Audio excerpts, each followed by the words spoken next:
S ನೋಡಿ, ಈಗ ಬುರುಡೆ ರಹಸ್ಯ ಭೇದಿಸಲು ಪಣ ತೊಟ್ಟಿದ್ದಾರೆ ಎಸ್ಐಟಿ ಅಧಿಕಾರಿಗಳು. ಅದು ಹೇಗೆ ಸಿಕ್ತು, ಎಲ್ಲಿಂದ ತಂದ್ರು, ಯಾರು ಕೊಟ್ರು ಆ ಬುರುಡಿಯನ್ನ, ಇದು ಕೂಡ ತನಿಖೆ ನಡೀತಾ ಇದೆ ಎಸ್ಐಟಿ ಅಧಿಕಾರಿಗಳಿಂದ. ಎಸ್ಐಟಿಯಿಂದ ವಿಚಾರಣೆ ಆಗ್ತಾ ಇರೋದು ಮಟ್ಟಣ್ಣನವರ್, ಜಯಂತ್, ಅಭಿಷೇಕ್, ವಿಠಲ್ ಗೌಡ. ನಿನ್ನೆ ತಡರಾತ್ರಿಯವರೆಗೂ ಕೂಡ 4ವರೆಗೆ ಎಸ್ಐಟಿ ಅಧಿಕಾರಿಗಳಿಂದ ಡ್ರಿಲ್ ಆಗಿದೆ.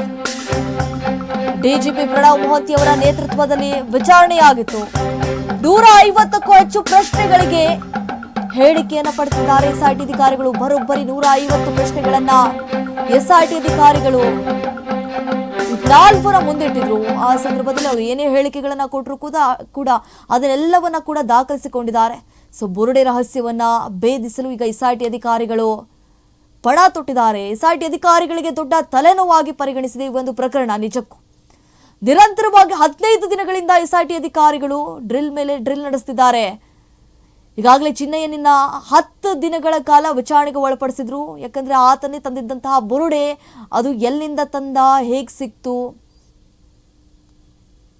ಯಾರು ಕೊಟ್ರು, ಯಾರು ಸಹಾಯ ಮಾಡಿದ್ರು, ಯಾರು ಈ ರೀತಿಯಾಗಿ ಷಡ್ಯಂತ್ರವನ್ನ ರೂಪಿಸಿದ್ರು, ಇವೆಲ್ಲವನ್ನ ಕೂಡ ಬಾಯಿ ಬಿಡಿಸುವಂತಹ ಕೆಲಸವನ್ನ ಮಾಡ್ತಿದ್ದಾರೆ ಎಸ್ಐಟಿ ಅಧಿಕಾರಿಗಳು.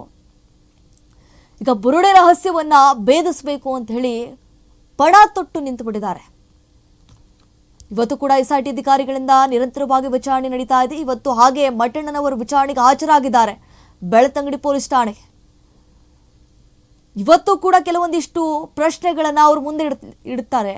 ಯಾಕಂದ್ರೆ ನಿನ್ನೆ ಬರೋಬ್ಬರಿ 150ಕ್ಕೂ ಹೆಚ್ಚು ಪ್ರಶ್ನೆಗಳನ್ನ ಅವ್ರ ಮುಂದಿಟ್ಟಿದ್ರು. ಹಾಗೆ ಇವತ್ತು ಕೂಡ ಕೆಲವೊಂದಿಷ್ಟು ಮಾಹಿತಿಯನ್ನ ಪಡೆದುಕೊಳ್ಳುವಂತಹ ಸಾಧ್ಯತೆ ಕೂಡ ಹೆಚ್ಚಾಗಿದೆ. ಈ ಒಂದು ಪ್ರಕರಣದಲ್ಲಿ ದಿನಕ್ಕೊಂದು ಟ್ವಿಸ್ಟ್ ಮೇಲೆ ಟ್ವಿಸ್ಟ್ ಅನ್ನ ಪಡೆದುಕೊಳ್ತಾ ಇದೆ ಈ ಒಂದು ಪ್ರಕರಣ.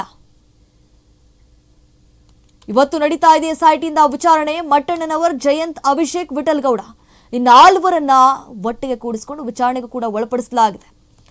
ನಿನ್ನೆ ತಡರಾತ್ರಿಯವರೆಗೂ ಕೂಡ 4ವರೆಗೆ ಎಸ್ಐಟಿ ಅಧಿಕಾರಿಗಳಿಂದ ಡ್ರಿಲ್ ಆಗಿತ್ತು. ಅವರು ಕೇಳುವಂತಹ ಪ್ರಶ್ನೆಗಳಿಗೆ ಅವರು ಯಾವ ರೀತಿ ಸ್ಪಂದಿಸಿದಾರಲ್ಲ ಅವೆಲ್ಲವನ್ನ ಕೂಡ ಎಸ್ಐಟಿ ಅಧಿಕಾರಿಗಳು ದಾಖಲಿಸಿಕೊಂಡಿದ್ದಾರೆ. ಡಿಜಿಪಿ ಪ್ರಣವ್ ಮೊಹಂತಿ ಅವರ ನೇತೃತ್ವದಲ್ಲಿ ನಡೆದಿರುವಂತಹ ವಿಚಾರಣೆ ಬರೋಬ್ಬರಿ 150ಕ್ಕೂ ಹೆಚ್ಚು ಪ್ರಶ್ನೆಗಳಿಗೆ ಉತ್ತರವನ್ನು ಕೊಟ್ಟಿದ್ದಾರೆ ಅನ್ನುವಂತಹ ಮಾಹಿತಿ ಇದೆ. ಸೊ ಅವೆಲ್ಲವನ್ನ ಕೂಡ ಈಗಾಗಲೇ ಎಸ್ಐಟಿ ಅಧಿಕಾರಿಗಳಿಂದ ದಾಖಲಿಸಿಕೊಳ್ಳುವಂತಹ ಕೆಲಸ ಕೂಡ ಆಗ್ತಾ ಇದೆ. ಇವತ್ತು ಮತ್ತೆ ಮಟ್ಟಣ್ಣನವರು ವಿಚಾರಣೆಗೆ ಹಾಜರಾಗಿದ್ದಾರೆ. ಈ ಧರ್ಮಸ್ಥಳದಲ್ಲಿ ಏನು ಆಪರೇಷನ್ ಅಸ್ಥಿಪಂಜರ ಏನು ನಡೆದಿತ್ತು ಆ ಪ್ರಕರಣಕ್ಕೆ ಸಂಬಂಧಪಟ್ಟಂತೆ ದಿನಕ್ಕೊಂದು ತಿರುವನ್ನ ಪಡೆದುಕೊಳ್ತಾನೆ ಇದೆ. ಒಬ್ಬೊಬ್ಬರು ಒಂದೊಂದು ಹೇಳಿಕೆಗಳನ್ನ ಕೊಡ್ತಿದ್ದಾರೆ. ಎಸ್ಐಟಿ ಅಧಿಕಾರಿಗಳು ಚಿನ್ನಯ್ಯನನ್ನ ವಿಚಾರಣೆಗೆ ಒಳಪಡಿಸಿದಂತಹ ಸಂದರ್ಭದಲ್ಲಿ ಸಾಕಷ್ಟು ಆತ ಹೇಳಿಕೆಗಳನ್ನ ಬಾಯ್ಬಿಟ್ಟಿದ್ದಾನೆ. ನನ್ನನ್ನ ಬಳಸ್ಕೊಂಡು ಈ ರೀತಿಯಾದಂತಹ ಹುನ್ನಾರವನ್ನ ನಡೆಸಿದ್ರು ಅಂತ ಹೇಳಿ ಸ್ವತಃ ಎಸ್ಐಟಿ ಅಧಿಕಾರಿಗಳ ಮುಂದೆ ಚಿನ್ನಯ್ಯನೇ ಬಾಯ್ಬಿಟ್ಟಿದ್ದಾನೆ. ನನಗೆ ದುಡ್ಡಿನ ಆಮಿಷವನ್ನ ಒಡ್ಡಿದ್ರು, ಆಗಾಗ ನಂಗೆ 5-10 ಸಾವಿರ ಕೊಡ್ತಾ ಇದ್ರು. ಹೇಳಿ ಕೇಳಿ ನಾನು ಪಾಪ ಬಡವ ಆತ. ಅದಕ್ಕೆ 5-10 ಸಾವಿರ ರೂಪಾಯಿ ಅಂತಂದ್ರೆ ಜಾಸ್ತಿ. ಕೂಲಿ ಪಾಲಿ ಕೆಲಸ ಮಾಡ್ಕೊಂಡು ಇದ್ದಂಥವನು ಈ ರೀತಿಯಾಗಿ ನನ್ನ ಮುಂದೆ ಬಿಟ್ಬಿಟ್ಟು ಈ ರೀತಿಯಾದಂತಹ ಷಡ್ಯಂತ್ರವನ್ನು ಇವರು ರೂಪಿಸಿದ್ದಾರೆ ಅಂತ ಹೇಳಿ ಆತ ಎಸ್ಐಟಿ ಅಧಿಕಾರಿಗಳ ಮುಂದೆ ಹೇಳಿಕೊಂಡಿದ್ದ ಅಲ್ವಾ. ಸೊ ಆ ಸಂದರ್ಭದಲ್ಲಿ ಇವರೇ ಈ ರೀತಿಯಾಗಿ ಮಾಡೋದಕ್ಕೆ ನನಗೆ ಹೇಳಿದ್ರು. ಯಾಕಂದ್ರೆ ತಿಮ್ರೋಡಿ ಮನೆಯಲ್ಲಿ ಈತನಿಗೆ ಆಶ್ರಯ ಕೊಟ್ಟಿದ್ರು. 6 ತಿಂಗಳ ಹಿಂದೆ ಈತ ಹಳ್ಳಿ ಮನೆ ರೆಸಾರ್ಟ್ನಲ್ಲಿ ಇದ್ದ. ಆ ಸಂದರ್ಭದಲ್ಲಿ ಇದಕ್ಕೆ ಸಂಬಂಧಪಟ್ಟಂತೆ ಚರ್ಚೆಗಳಾಗ್ತಾ ಇತ್ತು, ಸಭೆಗಳು ಮಾಡ್ತಾ ಇದ್ರು, ಯಾವ ರೀತಿ ಪ್ಲಾನ್ ಅನ್ನ ರೂಪಿಸಬೇಕು ಅಂತ ಹೇಳಿ ಮುಂದಾಗ್ತಾ ಇದ್ರು. ಎಲ್ಲವನ್ನ ಕೂಡ ಪ್ರೀ ಪ್ಲಾನ್ಡ್ ಆಗಿ ಷಡ್ಯಂತ್ರವನ್ನ ರೂಪಿಸಿದ್ದಾರೆ ಅಂತ ಹೇಳಿ ಸ್ವತಃ ಚಿನ್ನಯ್ಯನೇ ಎಸ್ಐಟಿ ಅಧಿಕಾರಿಗಳ ಮುಂದೆ ಬಾಯಿ ಬಿಟ್ಟಿದ್ದಾನೆ. ಸೊ ಹಾಗಾಗಿ ಇವ್ರನ್ನೆಲ್ಲರನ್ನು ಕೂಡ ಕರೆಸುವಂತಹ ಸಾಧ್ಯತೆ ಹಿನ್ನೆಲೆಯಲ್ಲಿ ಅವರೆಲ್ಲರನ್ನೂ ಕೂಡ ವಿಚಾರಣೆಗೆ ಒಳಪಡಿಸಿದ್ರು. 150ಕ್ಕೂ ಹೆಚ್ಚು ಪ್ರಶ್ನೆಗಳನ್ನು ಅವರು ಮುಂದಿಟ್ಟರು. ಆಗ ಅವರು ಕೊಡ್ತಾ ಇದ್ದಂತಹ ಹೇಳಿಕೆಗಳನ್ನು ಎಲ್ಲವನ್ನ ಕೂಡ ದಾಖಲಿಸಿಕೊಂಡಿದ್ದಾರೆ. ಸೊ ಇವತ್ತು ಮತ್ತೆ ಗಿರೀಶ್ ಮಟ್ಟಣ್ಣನವರು ವಿಚಾರಣೆಗೆ ಹಾಜರಾಗಿದ್ದಾರೆ. ಇವತ್ತು ನಡೀತಾ ಇದೆ ಎಸ್ಐಟಿ ಅಧಿಕಾರಿಗಳಿಂದ ನಿರಂತರವಾಗಿ ವಿಚಾರಣೆ ಮಾಡ್ತಿದ್ದಾರೆ. ಇವತ್ತು ಅವರು ಏನು ಹೇಳಿಕೆಗಳನ್ನ ಕೊಡ್ತಾರೆ ಅವೆಲ್ಲವನ್ನ ಕೂಡ ದಾಖಲಿಸಿಕೊಳ್ತಾರೆ. ಈ ಒಂದು ಪ್ರಕರಣದಲ್ಲಿ ಈಗ ದಿನೇ ದಿನೇ ಒಬ್ಬೊಬ್ಬರ ಹೆಸರುಗಳು ಕೂಡ ಬರ್ತಾ ಇದೆ. ಒಂದು ಕಡೆ ಯೂಟ್ಯೂಬರ್ಗಳು ಅವ್ರನ್ನು ಕೂಡ ವಿಚಾರಣೆಗೆ ಒಳಪಡಿಸಿದ್ರು. ನೋಡಿ, ಬುರುಡೆ ಕೇಸ್ ಗಂಭೀರವಾಗಿ ಪರಿಗಣಿಸಿದ್ದಾರೆ ಎಸ್ಐಟಿ ಅಧಿಕಾರಿಗಳು. ಎಸ್ಐಟಿ ಠಾಣೆಯಲ್ಲಿ ಇಟ್ಕೊಂಡೇ 4ರನ್ನ ವಿಚಾರಣೆಗೆ ಒಳಪಡಿಸಿದ್ದಾರೆ. YouTuber Abhishek, Girish Mattannavar, Jayanth T, Vittal Gowdar SIT ಅಧಿಕಾರಿಗಳು ನಿರಂತರವಾಗಿ ವಿಚಾರಣೆ ಮಾಡ್ತಿದ್ದಾರೆ. ನೋಡಿ, ಮೊನ್ನೆ ಅಷ್ಟೇ ಎಸ್ಐಟಿ ಅಧಿಕಾರಿಗಳ ಮುಂದೆ ಅಭಿಷೇಕ್, ಏನು ಯೂಟ್ಯೂಬರ್ ಅಭಿಷೇಕ್ ಇದಾನಲ್ಲ, ವಿಚಾರಣೆಗೆ ಹಾಜರಾದಂತಹ ಸಂದರ್ಭದಲ್ಲಿ ನನಗೆ ಒಂದು ಗ್ಯಾಂಗ್ ಹೇಳ್ಕೊಡ್ತು ಈ ರೀತಿಯಾಗಿ ಮಾಡೋದಕ್ಕಂತ ಹೇಳಿ. ನಾನು ಯಾವುದೇ ರೀತಿಯಾದಂಥ ತಪ್ಪು ಮಾಡಿಲ್ಲ, ಅವ್ರು ಹೇಳ್ಕೊಟ್ಟಿದ್ದ ಹಾಗೆ ನಾನು ಮಾಡಿದೆ ಅಂತ ಹೇಳಿ ಕಣ್ಣೀರು ಹಾಕಿಬಿಟ್ಟ ಎಸ್ಐಟಿ ಅಧಿಕಾರಿಗಳ ಮುಂದೆ. ಅವಾಗ ಮಾಡಬೇಕಾದ್ರೆ ಖುಷಿ ಇತ್ತಾ? ಸಂಚಿನ ಬಗ್ಗೆ ಪ್ರಶ್ನೆ ಮೇಲೆ ಪ್ರಶ್ನೆಯನ್ನ ಕೇಳ್ತಿದ್ದಾರೆ ಎಸ್ಐಟಿ ಅಧಿಕಾರಿಗಳು. ತನಿಖೆಯಲ್ಲಿ ಇಂಚಿಂಚು ಮಾಹಿತಿಯನ್ನ ಕಲೆ ಹಾಕುವಂತಹ ಕೆಲಸ ಆಗ್ತಾ ಇದೆ. ಯೂಟ್ಯೂಬರ್ ಅಭಿಷೇಕ್ಗೆ ಎಸ್ಐಟಿ ಅಧಿಕಾರಿಗಳು ಫುಲ್ ಗ್ರಿಲ್ ಮೇಲೆ ಗ್ರಿಲ್ ಮಾಡಿದ್ದಾರೆ. ನೋಡಿ, ಲೈಕ್ಸು ವ್ಯೂಸ್ಗಾಗಿ ನಾನು ವಿಡಿಯೋ ಮಾಡಿದೆ, ಸಬ್ಸ್ಕ್ರೈಬ್ಸ್ ಅನ್ನ ಹೆಚ್ಚಳ ಮಾಡ್ಕೊಳ್ಳೋದಕ್ಕೆ ವಿಡಿಯೋ ಮಾಡಿದೆ ಅಂತ ಹೇಳಿ ಎಸ್ಐಟಿ ಅಧಿಕಾರಿಗಳ ಮುಂದೆ ಆತ ಬಾಯಿ ಬಿಟ್ಟಿದ್ದಾನೆ. ಬುರುಡೆ ಪ್ರಕರಣಕ್ಕೆ ಸಂಬಂಧಪಟ್ಟಂತೆ ನೋಡಿ, ಈ ಒಂದು ಅನನ್ಯ ಭಟ್ ಪ್ರಕರಣದಲ್ಲಿ ಎಸ್ಐಟಿ ಅಧಿಕಾರಿಗಳು ಯೂಟ್ಯೂಬರ್ ಅಭಿಷೇಕ್ನನ್ನ ತೀವ್ರ ವಿಚಾರಣೆ ನಡೆಸಿದ್ರು. ಅಭಿಷೇಕ್ ಗ್ರಿಲ್ ಮಾಡಿರುವಂತಹ ಎಸ್ಐಟಿ ಅಧಿಕಾರಿಗಳು ಈ ಬುರುಡೆ ಪ್ರಕರಣದ ಕುರಿತು ಯೂಟ್ಯೂಬರ್ ಅಭಿಷೇಕ್ ಬಳಿ ಕೆಲವೊಂದಿಷ್ಟು ಮಾಹಿತಿಯನ್ನ ಪಡೆದುಕೊಂಡಿದ್ದಾರೆ. ಯಾಕಂದ್ರೆ ಅವನು ಯೂಟ್ಯೂಬ್ ವಿಡಿಯೋಗಳಲ್ಲಿ ಬರೀ ಸುಳ್ಳು ಮಾಹಿತಿ ಪ್ರಸಾರ ಮಾಡಿದ್ದಂತಹ ಆರೋಪದ ಹಿನ್ನೆಲೆಯಲ್ಲಿ ಅಭಿಷೇಕ್ನನ್ನ ವಿಚಾರಣೆಗೆ ಒಳಪಡಿಸಿದ್ರು. ಆ ಸಂದರ್ಭದಲ್ಲಿ ಆತನು ಕೂಡ ಕೆಲವೊಂದಿಷ್ಟು ಹೇಳಿಕೆಗಳನ್ನ ಕೊಟ್ಟಿದ್ದಾರೆ. ಅಂದ್ರೆ ಇವರೇ ಈ ರೀತಿಯಾಗಿ ಮಾಡೋದಕ್ಕೆ ನನಗೆ ಹೇಳಿದ್ರು ಈ ಗ್ಯಾಂಗ್ ಅವರು ಅಂತ ಹೇಳಿ. ನೋಡಿ, ಪ್ರಕರಣ ಇನ್ನು ದಾಖಲೆ ಆಗಿರ್ಲಿಲ್ಲ ಅಷ್ಟರಲ್ಲೇ ವಿಡಿಯೋಗಳನ್ನ ಮಾಡಿದ ಈ ಅಭಿಷೇಕ್ 6 ತಿಂಗಳ ಹಿಂದೆ ಗಿರೀಶ್ ಮಟ್ಟಣ್ಣನವರು ಸಂಪರ್ಕ ಮಾಡಿರ್ತಾನೆ. ಅವರು ಒಂದು ಸ್ವಲ್ಪ ಕೆಲವೊಂದಿಷ್ಟು ತಲೆಗೆ ತುಂಬಿರ್ತಾರೆ. ಇದ್ರ ಬಗ್ಗೆ ವಿಚಾರಣೆ ಮಾಡುವಂತಹ ಸಂದರ್ಭದಲ್ಲಿ ಅಭಿಷೇಕ್ ಬಾಯಿ ಬಿಟ್ಟಿದ್ದು ಇಷ್ಟೇ, ಏನಪ್ಪ ಅಂತಂದ್ರೆ ಲೈಕ್ಸ್ ಹಾಗೂ ವ್ಯೂಸ್ಗಾಗಿ ನಾನು ವಿಡಿಯೋ ಮಾಡಿದ್ದೀನಿ ಅಂತ ಹೇಳಿ ಎಸ್ಐಟಿ ಅಧಿಕಾರಿಗಳ ಮುಂದೆ ಕಣ್ಣೀರು ಹಾಕಿಬಿಟ್ಟಿದ್ದಾನೆ. ನೋಡಿ, ಈ ರಾತ್ರಿ ಹೊತ್ತು ಬಂಗ್ಲೆಗುಡ್ಡಕ್ಕೆ ಭೇಟಿ ಕೊಟ್ಟಿದ್ರಂತೆ ಈ ಅಭಿಷೇಕ್ ಹಾಗೂ ಜಯಂತ್ ಟಿ. ಆಗ ವಿಡಿಯೋ ಮಾಡಿದ್ರಂತೆ. ಈ ಪ್ರಕರಣಕ್ಕೆ ಸಂಬಂಧಪಟ್ಟಂತೆ ಇನ್ನಷ್ಟು ಯೂಟ್ಯೂಬರ್ಗಳಿಗೆ ಎಸ್ಐಟಿ ಅಧಿಕಾರಿಗಳು ಈಗ ನಿರಂತರವಾಗಿ ಡ್ರಿಲ್ ಮಾಡ್ತಿದ್ದಾರೆ. ನಿನ್ನೆಷ್ಟೇ ಮನಾಫ್ನನ್ನ ಕೂಡ ನೋಟಿಸ್ ಕೊಟ್ಟು ವಿಚಾರಣೆಗೆ ಒಳಪಡಿಸಿದ್ರು. ಸೊ ಎಸ್ಐಟಿ ತನಿಖೆಯಲ್ಲಿ ಇಂಚಿಂಚು ಮಾಹಿತಿಯನ್ನ ಕಲೆ ಹಾಕುವಂತಹ ಕೆಲಸ ಆಗ್ತಾ ಇದೆ ಎಸ್ಐಟಿ ಅಧಿಕಾರಿಗಳಿಂದ. ನಿರಂತರವಾಗಿ ಜಯಂತ್ ಟಿ, ಮಟ್ಟಣ್ಣನವರು, ಹಾಗೆ ಅಭಿಷೇಕ್, ವಿಠಲ್ ಗೌಡ ಇವರೆಲ್ಲರನ್ನು ಕೂಡಿಸ್ಕೊಂಡು ವಿಚಾರಣೆ ಮಾಡ್ತಿದ್ದಾರೆ. ಸೊ ಎಲ್ಲರನ್ನ ಪ್ರತ್ಯೇಕವಾಗಿ ವಿಚಾರಣೆ ಮಾಡ್ತಿದ್ದಾರೆ ಎಸ್ಐಟಿ ಅಧಿಕಾರಿಗಳು. 4ರಿಂದ ಪ್ರತ್ಯೇಕ ಹೇಳಿಕೆಯನ್ನ ದಾಖಲಿಸಿಕೊಳ್ತಿದ್ದಾರೆ ಎಸ್ಐಟಿ ಅಧಿಕಾರಿಗಳು. 4 ದಿನದಿಂದ ಯೂಟ್ಯೂಬರ್ ಅಭಿಷೇಕ್ನನ್ನ ವಿಚಾರಣೆ ಮೇಲೆ ವಿಚಾರಣೆ ಮಾಡ್ತಿದ್ದಾರೆ. ಯಾಕಂದ್ರೆ ಈತ ಅವ್ರ ಫ್ರೆಂಡ್ಸ್ಗೆಲ್ಲ ಹೇಳ್ಬಿಟ್ಟಿದ್ದ, ಯೂಟ್ಯೂಬ್ ಮಾಡೋಣ, ಈ ಒಂದು ಪ್ರಕರಣದ ಬಗ್ಗೆ ಮಾತನಾಡೋಣ, ಸಾಕಷ್ಟು ವ್ಯೂಸ್ ಆಗುತ್ತೆ, ಸಾಕಷ್ಟು ಲೈಕ್ಸ್ ಬರುತ್ತೆ, ಫಂಡ್ ಸಿಗುತ್ತೆ, ನಿನಗೆ ಮಾಡ್ಬಿಡು ಅಂತ ಹೇಳಿ ಏನ್ ತಲೆ ತುಂಬಿದ್ದ. ಹಿಂದೆ ಸುಮಂತ್ ಏನೆಲ್ಲ ಹೇಳಿಕೆ ಕೊಟ್ಟ ಈತನ ಬಗ್ಗೆ ಅನ್ನೋದು ಗೊತ್ತೇ ಇದೆ. ಸೊ ಹಾಗೆ ಈತ ಮತ್ತೆ ಯಾರ್ಯಾರಿಗೆ ಹೇಳಿಕೆಗಳನ್ನ ಕೊಟ್ಟಿದೆ ಈ ರೀತಿಯಾಗಿ, ಬನ್ನಿ ಯೂಟ್ಯೂಬ್ ಮಾಡೋಣ, ವ್ಯೂಸ್ ಸಿಗುತ್ತೆ, ಲೈಕ್ ಸಿಗುತ್ತೆ ಅಂತ ಹೇಳಿ. ಸೊ ಹಾಗಾಗಿ ಈತನಿಗೆ ಯಾರು ತಲೆ ತುಂಬಿದ್ರು, ಯಾರ ಕತೆ, ಸಂಭಾಷಣೆ, ಚಿತ್ರಕಥೆ ಯಾರೆಲ್ಲ ಈ ಡೈರೆಕ್ಷನ್ ಮಾಡಿದ್ರು, ಇವೆಲ್ಲವನ್ನ ಕೂಡ ಬಾಯಿ ಬಿಡಿಸುವಂತಹ ಕೆಲಸ ಆಗ್ತಾ ಇದೆ ಎಸ್ಐಟಿ ಅಧಿಕಾರಿಗಳಿಂದ. 4 ದಿನಗಳಿಂದ ಯೂಟ್ಯೂಬರ್ ಅಭಿಷೇಕ್ನನ್ನ ನಿರಂತರವಾಗಿ ಎಸ್ಐಟಿ ಅಧಿಕಾರಿಗಳು ವಿಚಾರಣೆ ಮೇಲೆ ವಿಚಾರಣೆ ಮಾಡ್ತಿದ್ದಾರೆ. ಎಸ್ಐಟಿ ಕಚೇರಿಯಲ್ಲಿ ಇಟ್ಕೊಂಡೇ ತೀವ್ರ ವಿಚಾರಣೆಗೆ ಒಳಪಡಿಸಿದ್ದಾರೆ ಈ ಅಭಿಷೇಕ್ನನ್ನ. ಸೊ ದೂರುದಾರ ಜಯಂತ್ಗೂ 3 ದಿನಗಳಿಂದ ಗ್ರಿಲ್ ಮೇಲೆ ಗ್ರಿಲ್ ಮಾಡ್ತಿದ್ದಾರೆ. ನೋಡಿ, ಶವವನ್ನ ಹೂತ ಸ್ಥಳ ಅಗಿಯುವ ಮೊದಲೇ ಆ ಸ್ಥಳಕ್ಕೆ ಭೇಟಿ ಕೊಟ್ಟಿದ್ರಂತೆ ಯೂಟ್ಯೂಬರ್ ಅಭಿಷೇಕ್. ಸೊ ಹಾಗಾಗಿ ಎಸ್ಐಟಿಯಿಂದ ತೀವ್ರ ವಿಚಾರಣೆ ಆಗ್ತಾ ಇದೆ. ಧರ್ಮಸ್ಥಳ ಪ್ರಕರಣ ಈಗ ತನಿಖೆ ಮತ್ತಷ್ಟು ಬೇರೆ ಸ್ವರೂಪವನ್ನು ಪಡೆದುಕೊಳ್ತಾ ಇದೆ. ಅಭಿಷೇಕ್ನನ್ನ 4 ದಿನಗಳಿಂದ ತೀವ್ರ ವಿಚಾರಣೆಯನ್ನು ನಡೆಸಿದ್ದಾರೆ. ಚಿನ್ನಯ್ಯ ಶವಹೂತ ಸ್ಥಳಗಳಿಗೆ ಅಭಿಷೇಕ್ ಮೊದಲೇ ಭೇಟಿ ಕೊಟ್ಟಿದ್ದ, ಅದ್ರ ಬಗ್ಗೆ ಡೌಟ್ ಇದೆ ಅಲ್ಲ ಎಸ್ಐಟಿ ಅಧಿಕಾರಿಗಳಿಗೆ. ಸೊ ಅದ್ರ ಬಗ್ಗೆ ಮಾಹಿತಿಯನ್ನ ಕಲೆ ಹಾಕುವಂತಹ ಕೆಲಸ ಆಗ್ತಾ ಇದೆ.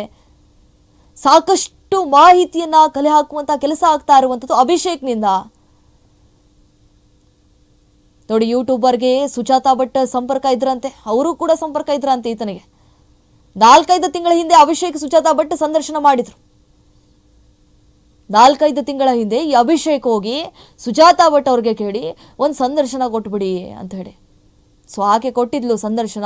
ಹಾಗೆ ಗಿರೀಶ್ ಮಟ್ಟಣ್ಣನವ್ರ ಜೊತೆ ಇರುವಂತಹ ಸಂಪರ್ಕದ ಬಗ್ಗೆಯೂ ಕೂಡ ಅಭಿಷೇಕ್ನಿಂದ ಮಾಹಿತಿಯನ್ನ ಪಡೆದುಕೊಂಡಿದ್ದಾರೆ. ಈಗಾಗಲೇ ಯೂಟ್ಯೂಬರ್ ಸಮೀರ್ನನ್ನ ವಿಚಾರಣೆಗೆ ಒಳಪಡಿಸಿದ್ರು. ತದನಂತರ ಈಗ ಯೂಟ್ಯೂಬರ್ ಅಭಿಷೇಕ್ನನ್ನ ನಿರಂತರವಾಗಿ 4 ದಿನಗಳಿಂದ ವಿಚಾರಣೆ ಮಾಡ್ತಿದ್ದಾರೆ. ಸೊ ಈತ ಯಾರ ಜೊತೆ ಸಂಪರ್ಕ ಹೊಂದಿದ್ದಾನೆ ಅವರೆಲ್ಲರ ಹೆಸರನ್ನ ಕೂಡ ಬಾಯಿ ಬಿಟ್ಟಿದ್ದಾನೆ. ಅಷ್ಟೇ ಅಲ್ಲದೆ ಕಣ್ಣೀರು ಹಾಕಿದ್ದಾನೆ. ನಾನು ಲೈಕ್ಸ್ಗೋಸ್ಕರ ವ್ಯೂಸ್ಗೋಸ್ಕರ ಮಾಡಿದ್ದು ಹೊರತಾಗಿ ಬೇರೆ ಉದ್ದೇಶಕ್ಕೆ ಅಲ್ಲ ಅಂತ ಹೇಳಿ ಹೇಳಿಕೆಯನ್ನ ಕೊಟ್ಟಿದ್ದಾನೆ SIT ಅಧಿಕಾರಿಗಳ ಮುಂದೆ. ಹಾಗೆ ವಿಠಲ್ ಗೌಡಗೆ 2ನೇ ದಿನದಿಂದ ವಿಚಾರಣೆ. ನೋಡಿ, ಚಿನ್ನಯ್ಯನ ಸಂಪರ್ಕಕ್ಕೆ ಮೊದಲು ಯಾರು ಬಂದಿದ್ರು, ಗ್ಯಾಂಗ್ಗೆ ಚಿನ್ನಯ್ಯನನ್ನ ಮೊದಲು ಪರಿಚಯಿಸಿದ್ಯಾರು, ಈ ಗ್ಯಾಂಗ್ ನಿಂದ ಯಾರೆಲ್ಲ ಇದ್ದಾರೆ ನೋಡಿ. ಪಾಪ ಚಿನ್ನಯ್ಯನನ್ನ ಬಲಿಕಾಬಕ್ರ ಮಾಡ್ಬಿಟ್ಟಿದ್ದಾರೆ. SIT ಅಧಿಕಾರಿಗಳಿಗೂ ಕೂಡ ಚಿನ್ನಯ್ಯನ ಮೇಲೆ ಕರುಣೆ ಬಂದುಬಿಟ್ಟಿದೆ. ಚಿನ್ನಯ್ಯನನ್ನ ಸಿಕ್ಕಾಪಟ್ಟೆ ಗೋಳಿಟ್ಕೊಂಡ್ಬಿಟ್ಟಿದ್ದಾರೆ. ಆತನಿಗೆ ಹಿಂಸೆ ಕೊಟ್ಟಿದ್ದಾರೆ, ಆತನಿಗೆ ಟಾರ್ಚರ್ ಕೊಟ್ಟಿದ್ರು, ಆತನಿಗೆ ಆಮಿಷ ಒಡ್ಡಿದ್ರು. ಹಾಗಾದ್ರೆ ಈ ಗ್ಯಾಂಗ್ಗೆ ಚಿನ್ನಯ್ಯನನ್ನ ಮೊದಲು ಪರಿಚಯಿಸಿದ್ಯಾರು, ಯಾರು ಮೀಟ್ ಮಾಡಿಸಿದ್ದು? ಈ ರೀತಿಯಾಗಿ SIT ಅಧಿಕಾರಿಗಳು ಪ್ರಶ್ನೆಗಳ ಮೇಲೆ ಪ್ರಶ್ನೆಗಳನ್ನ ಕೇಳ್ತಿದ್ದಾರೆ. ಮಟ್ಟಣ್ಣನವರ್ ವಿಠಲ್ ಗೌಡಗೆ ಪ್ರಶ್ನೆಗಳ ಸುರಿಮಳೆ, ಸೌಜನ್ಯ ಮಾವ ವಿಠಲ್ ಗೌಡಗೆ ಪ್ರಶ್ನೆಗಳ ಸುರಿಮಳೆಯನ್ನ ಮಾಡ್ತಿದ್ದಾರೆ. 2 ದಿನದಿಂದ ನಿರಂತರವಾಗಿ ವಿಚಾರಣೆಗೆ ಒಳಪಡಿಸಿದ್ದಾರೆ. ಈ ಚಿನ್ನಯ್ಯನನ್ನ ಆ ಗ್ಯಾಂಗ್ಗೆ ಮೊದಲು ಪರಿಚಯಿಸಿದ್ದು ಯಾರು, ಎಲ್ಲಿಂದ ಕರ್ಕೊಂಡು ಬಂದ್ರು, ಈತನ ಪರಿಚಯ ಹೇಗಾಯ್ತು, ಈತನ ಜೊತೆ ಯಾರೆಲ್ಲ ಸಂಪರ್ಕವನ್ನ ಹೊಂದಿದ್ರು, ಈತನಿಗೆ ಯಾರು ತಲೆ ತುಂಬಿದ್ರು, ಈ ರೀತಿಯಾಗಿ ಷಡ್ಯಂತ್ರವನ್ನ ಮಾಡೋದಕ್ಕಂತೇಳಿ ಈಗಾಗಲೇ SIT ಅಧಿಕಾರಿಗಳ ಮುಂದೆ ಈತ ಹೇಳಿಕೆಯನ್ನ ಕೊಟ್ಟು ಬಿಟ್ಟಿದ್ದಾನೆ. ನನ್ನನ್ನ ಬಳಸ್ಕೊಂಡಿದ್ದಾರೆ ಇವರು, ನನ್ನನ್ನ ಬಳಸ್ಕೊಂಡು ಈ ರೀತಿಯಾಗಿ ಹುನ್ನಾರ ನಡೆಸ್ಬಿಟ್ಟಿದ್ದಾರೆ. ನನಗೆ ಏನು ಅಂದ್ರೂ ಏನು ಗೊತ್ತಿರಲಿಲ್ಲ, ಎಲ್ಲೋ ಇರೋನನ್ನ ಕರ್ಕೊಂಡು ಬಂದು ಈ ರೀತಿಯಾಗಿ ತಲೆ ತುಂಬುವಂತ ಕೆಲಸ ಮಾಡಿದ್ರು ಗ್ಯಾಂಗು ಅಂತ ಹೇಳಿ ಈಗ ಆಮಿಷವನ್ನ ಒಡ್ಬಿಟ್ಟಿದ್ದಾರೆ. ನಾವು ಹೇಳಿದಾಗ ಏನಾದರೂ ಮಾಡಲಿಲ್ಲ ಅಂತಂದ್ರೆ ನಿನ್ನನ್ನು ಮುಗಿಸಾಕ್ಬಿಡ್ತೀವಿ, ಈ ರೀತಿಯಾಗಿ ಬೆದರಿಕೆಯನ್ನು ಒಡ್ಡಿದ್ರಂತೆ ಆ ಗ್ಯಾಂಗ್. ಸೊ ಈಗಾಗಲೇ SIT ಅಧಿಕಾರಿಗಳ ಮುಂದೆ ಮಾಸ್ಕ್ ಮ್ಯಾನ್ ಚಿನ್ನಯ್ಯ ಕೆಲವೊಂದಿಷ್ಟು ಹೇಳಿಕೆಗಳನ್ನು ಕೊಟ್ಟಿದ್ದಾನೆ. ಜೊತೆಗೆ ಯೂಟ್ಯೂಬರ್ಗಳಿಂದಲೂ ಕೂಡ ಸಾಕಷ್ಟು ಮಾಹಿತಿಯನ್ನು ಕಲೆ ಹಾಕುವಂತಹ ಕೆಲಸ ಆಗ್ತಾ ಇದೆ. ಸಾಕಷ್ಟು ಗಂಭೀರತೆಯನ್ನು ಪಡೆದುಕೊಂಡಿದೆ SIT ಅಧಿಕಾರಿಗಳ ತನಿಖೆಯ ಹಾದಿ. ನೋಡಿ, SIT ವಿಚಾರಣೆ ಸಂದರ್ಭದಲ್ಲಿ ಚಿನ್ನಯ್ಯ ಮತ್ತಷ್ಟು ಸ್ಫೋಟಕ ಮಾಹಿತಿಯನ್ನ ಬಿಚ್ಚಿಟ್ಟಿದ್ದಾನೆ. ಧರ್ಮಸ್ಥಳ ವಿರುದ್ಧ ಷಡ್ಯಂತ್ರ ನಡೆದಿದೆ ಅಂತ ಹೇಳಿ ಚಿನ್ನಯ್ಯ ಹೇಳಿದ್ದಾನೆ. ನನ್ನನ್ನು ಬಳಸಿಕೊಂಡು ಧರ್ಮಸ್ಥಳಕ್ಕೆ ಆ ಕಳಂಕ ತರಬೇಕು ಅನ್ನುವಂತಹ ಕಾರಣಕ್ಕಾಗಿ ಈ ರೀತಿಯಾದಂತಹ ಸಂಚನ ಆ ಗ್ಯಾಂಗ್ ರೂಪಿಸಿತ್ತು. ಧರ್ಮಸ್ಥಳಕ್ಕೆ ಕೆಟ್ಟ ಹೆಸರು ತರುವುದಕ್ಕೆ ಈ ರೀತಿಯಾದಂತಹ ಷಡ್ಯಂತ್ರವನ್ನ ಮಾಡಿದ್ದಾರೆ. SIT ಎದುರು ಗ್ಯಾಂಗ್ ಹೆಸರನ್ನ ಬಾಯಿ ಬಿಟ್ಟಿದ್ದಾನೆ ಚಿನ್ನಯ್ಯ. ನೋಡಿ, ಸ್ಪಷ್ಟವಾಗಿ ಆತ ಹೇಳಿಕೆ ಕೊಟ್ಟಿದ್ದಾನೆ. ನನ್ನನ್ನ ಮುಂದೆ ಬಿಟ್ಟು ಈ ರೀತಿಯಾದಂತಹ ಷಡ್ಯಂತ್ರವನ್ನ ರೂಪಿಸಿದ್ದಾರೆ, ಅವ್ರಿಗೆ ಗೊತ್ತಿರಲಿಲ್ಲ, ಅಷ್ಟು ನಾವು ಸಿಗಾಕೊಂಡು ಬಿಡ್ತೀವಿ, ಒಂದು ವೇಳೆ ಚಿನ್ನಯ್ಯ ಹೇಳಿಕೆ ಕೊಟ್ಟು ಬಿಡ್ತಾನೆ ನಮ್ಮ ಬಗ್ಗೆ ಅಂತ ಏನೋ ಅವ್ರಿಗೆ ಮಿನಿಮಮ್ ಕಾಮನ್ ಸೆನ್ಸ್ ಇರಲಿಲ್ಲ ಅನ್ಸುತ್ತೆ. ಸೊ ಹಾಗಾಗಿ ಈಗ ಚಿನ್ನಯ್ಯ ಹೇಳಿಕೆ ಕೊಟ್ಟಿರೋದು ಏನಪ್ಪಾ ಅಂತಂದ್ರೆ, ನನ್ನನ್ನು ಮುಂದೆ ಬಿಟ್ಟು ಈ ರೀತಿಯಾಗಿ ಧರ್ಮಸ್ಥಳಕ್ಕೆ ಕಳಂಕ ತರುವಂತಹ ಹುನ್ನಾರವನ್ನು ಅವ್ರು ನಡೆಸಿದ್ರು ಅಂತ ಹೇಳಿ, ಧರ್ಮಸ್ಥಳಕ್ಕೆ ಬೇಕು ಅಂತಲೇ ಕೆಟ್ಟ ಹೆಸರನ್ನ ತರಲು ಈ ರೀತಿಯಾದಂತಹ ಷಡ್ಯಂತ್ರವನ್ನ ಮಾಡಿದ್ದಾರೆ. SIT ಎದುರು ಗ್ಯಾಂಗ್ ಹೆಸರನ್ನ ಬಾಯಿ ಬಿಟ್ಟಿದ್ದಾನೆ ಚಿನ್ನಯ್ಯ. ಸೊ ಈಗ ಏನು ಆತ ಹೇಳಿಕೆಗಳನ್ನ ಕೊಟ್ಟಿದ್ದಾನಲ್ಲ, ಎಲ್ಲೆಲ್ಲಿ ಸಭೆಗಳನ್ನ ಮಾಡ್ತಾ ಇದ್ರು, ಎಲ್ಲೆಲ್ಲಿ ಹೋಗ್ತಾ ಇದ್ರು, ಆ ಬುರುಡಿ ಎಲ್ಲಿಂದ ತಂದ್ರು, ಆ ಬುರುಡಿ ತರುವಂತಹ ಸಂದರ್ಭದಲ್ಲಿ ಯಾರ ಜೊತೆಗಿದ್ರು, ಆ ಬುರುಡಿ ಯಾರು ತಂದು ಕೊಟ್ರು, ಆ ಬುರುಡಿಯನ್ನ ತೆಗೆದುಕೊಂಡು ಕೇರಳ ಅಲ್ಲೆಲ್ಲ ಅಲ್ದಾಡ್ಬಿಟ್ಟಿದ್ರಂತೆ. ಈಗ ಮತ್ತೊಬ್ಬರ ಹೆಸರು ಕೂಡ ಈ ಒಂದು ಪ್ರಕರಣದಲ್ಲಿ ತಳುಕು ಹಾಕಿಕೊಂಡಿರುವಂಥದ್ದು. ಹಾಗಾಗಿ ಸೊ ಅವ್ರಿಗೂ ಕೂಡ ಯಾವುದೇ ಕ್ಷಣದಲ್ಲಿ ಬೇಕಾದರೂ SIT ಅಧಿಕಾರಿಗಳು ನೋಟಿಸನ್ನು ಕೊಡುವಂತಹ ಸಾಧ್ಯತೆ ಕೂಡ ಹೆಚ್ಚಾಗಿದೆ. ಈ ಒಂದು ಪ್ರಕರಣದಲ್ಲಿ ಈಗಾಗಲೇ SIT ಅಧಿಕಾರಿಗಳ ಮುಂದೆ ಕೆಲವರ ಹೆಸರನ್ನ ಚಿನ್ನಯ್ಯ ಬಾಯಿ ಬಿಟ್ಟಿದ್ದಾನೆ. ಅವ್ರಿಗೂ ಯಾವುದೇ ಕ್ಷಣದಲ್ಲಿ ಬೇಕಾದರೂ ನೋಟಿಸನ್ನು ಕೊಡುವಂತಹ ಸಾಧ್ಯತೆ ಕೂಡ ಹೆಚ್ಚಾಗಿದೆ. ನೋಡಿ, ಜೊತೆಗೂ ಈಗಾಗಲೇ ಮಠಣ್ಣನವರಾಗಿರ್ಬೋದು, ಹಾಗೆ ಯೂಟ್ಯೂಬರ್ ಅಭಿಷೇಕ್, ವಿಠಲ್ ಗೌಡ, ದೂರುದಾರ ಆಗಿರುವಂತಹ ಜಯಂತ್, ಈ 4ವರನ್ನ ಏಕಕಾಲಕ್ಕೆ ವಿಚಾರಣೆಗೆ ಒಳಪಡಿಸಲಾಗಿದೆ. ಹಾಗೆ ಚಿನ್ನಯ್ಯ ಕೊಟ್ಟಂತಹ ಹೇಳಿಕೆಗಳು, ಅವರು ಕೊಡುವಂತಹ ಹೇಳಿಕೆಗಳು ಅಲ್ಲಿ ಹೋಲಿಕೆ ಆಗತ್ತಾ ಅಂತ ಕಾದು ನೋಡಬೇಕಾಗಿದೆ.